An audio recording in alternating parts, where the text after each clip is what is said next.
আসসালামু আলাইকুম ভিউয়ার্স, অন্যরকম একটি ব্লগ নিয়ে আজকে আপনাদের সামনে চলে এসেছি।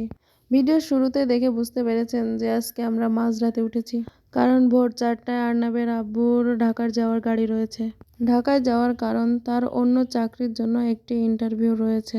ঘুম থেকে ওঠার পর ফ্রেশ হয়ে এসে রেডি হয়ে তার প্রয়োজনীয় কাগজপত্রগুলো গুছায়ে নিচ্ছে। একটা পুরুষ মানুষের কত দায়িত্ব, ফ্যামিলির কথা চিন্তা করে এই মাঝরাতে উঠে ঢাকায় ইন্টারভিউ দেওয়ার জন্য চলে যাওয়া লাগছে। এটাই পুরুষ মানুষের জীবন। যাই হোক, এবার সে ঔষধপত্রগুলো গুছায় নিল। আর এখনকার দুনিয়াতে ঔষধ ছাড়া কেউ চলতে পারে না।